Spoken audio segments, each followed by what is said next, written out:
Hello everyone, I'm RB. Welcome to my video discussing, recapping, and reviewing Love Island All-Stars. This episode has two new bombshells, stirring things up, a backtrack on a closed couple, some hand placement confusion, also some trust issues. However, we'll get back to this in more detail as now's the start of the episode.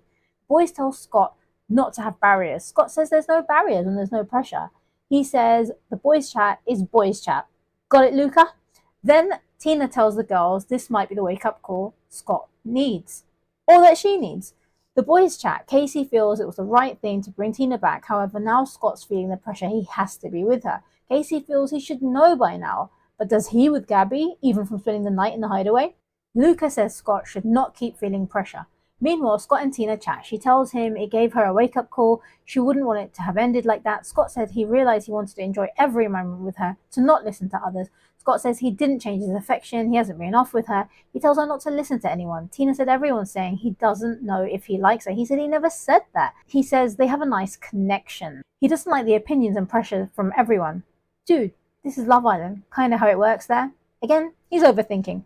Then Ekin and Curtis chat. She said every time she wants to say something, she gets interrupted. He says she tells him things all the time. Then conveniently, a text comes. Curtis and Elma, you've been chosen to have a sleepover with two new bombshells in the hideaway. Ekin looks to be livid. Curtis laughs as he's speechless. Elma is excited. She doesn't know that it's Sammy, who she knows from Towie. Meanwhile, Curtis, jokes. He's buzzing.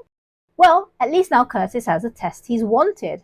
Ekin doesn't know why she's coming for her man. Well, because she can.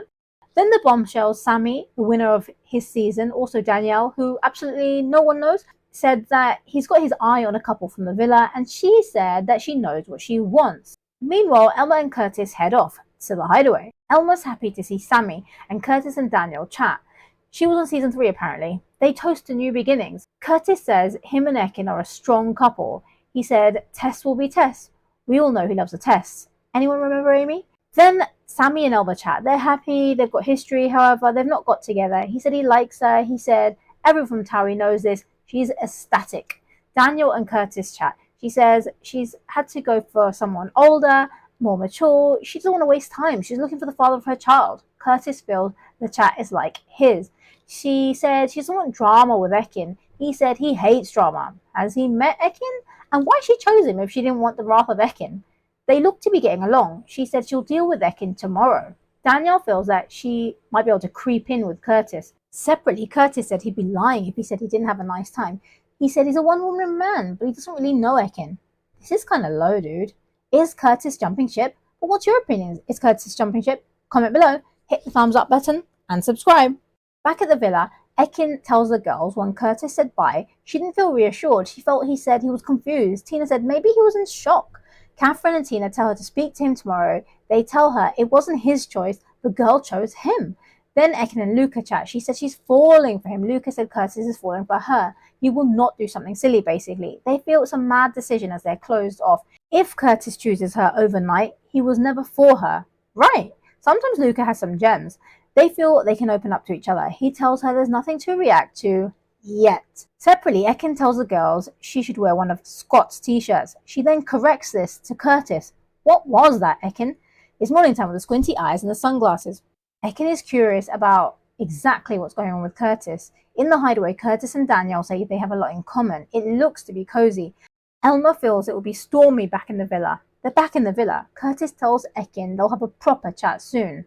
Then Sammy and Elma tell the girls they had a nice time. Sammy said he doesn't know if Ekin has to worry. He tells the girls he's ready to chat to all the girls. Elma looks to be put out. Obviously, the boys and Danielle chat. She asks about Ekin. Ronnie says she's fuming. She wants someone considerate, kind, sarcastic. They all point at Ron. Separately, Elma tells the girls she knows Sammy. She says he's really nice. She feels there's an age thing. They speak about Danielle. Apparently, Gabby knows her. Elma says Curtis said he's a one-woman man. However, they spoke in bed. They have stuff in common. And she saw Curtis touched her hand. Then Curtis tells the boys they had a lot of stuff in common. Maybe a friendship, not any pressure. He said they will talk more. Danielle and Ekin chat. Ekin said she was upset and that her and Curtis are closed off. Danielle said she's in there to find someone. She says Curtis was very respectful. Separately, Danielle feels that may the best woman win. Sammy and Tina chat. She says she's with Scott. She tells him she's nearly 30. Sammy apparently doesn't care about ages. He's enjoying her company. He feels he will chat to everyone. Thought he really liked Elma. Meanwhile, Ekin and Curtis chat. She asked how yesterday went. He said nothing happened. They shared a bed. Also chat, but not kiss. They talked all night. That's it. Curtis, that's a lot. Ekin asked about the hand touching. He said there was nothing like that. He feels she's a nice person. Ekin says she doesn't give an F. Curtis says his eyes are on her. She said to tell her now if something's changed, basically. She feels hurt. She walks off. She wants reassurance. The boys chat to Ekin. He tells them Ekin's upset. He tells them about the supposed hand-holding. He approaches Elma. Elma and Curtis chat. They discuss the hand-holding. She said she told them hands were grabbed. She said she didn't say about holding hands. He said he can't have a relationship with no trust. He said he likes Ekin. He has feelings. Elma feels she needs to clear things up with Ekin. Curtis feels he isn't trusted. Ekin and Danielle chat. The hand-holding is discussed. Danielle says Curtis asked about her rings. Ekin feels she's not reassured from him. She's doing the most, but it's entertaining, guys. Then Curtis tells the boys he feels they need to be trust. He feels it's 2 steps back. He will chat to Danielle. It will be polite. Sammy wants to chat to Elma more.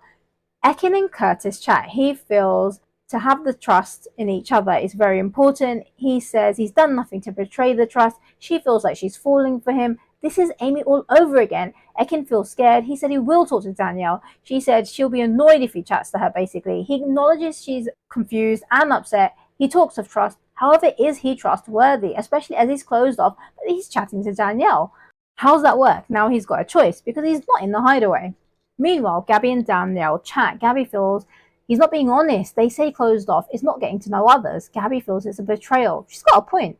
Then the boys chat to Curtis. He's confused. Casey asked if he's closed off too early. Curtis said he wouldn't talk to Danielle further, like he did with Grace or Tina, because he was all about Ekin. But now, because of her reaction, he's more open. That's silly. A tiff and he's off.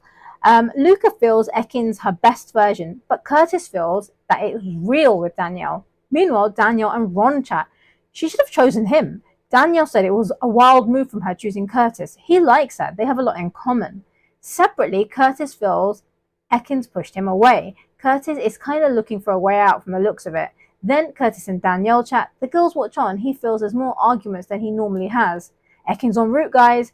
He puts air quotes on closed off. He says maybe it was the wrong thing to be closed off. Oh, shish kebab. It's tense.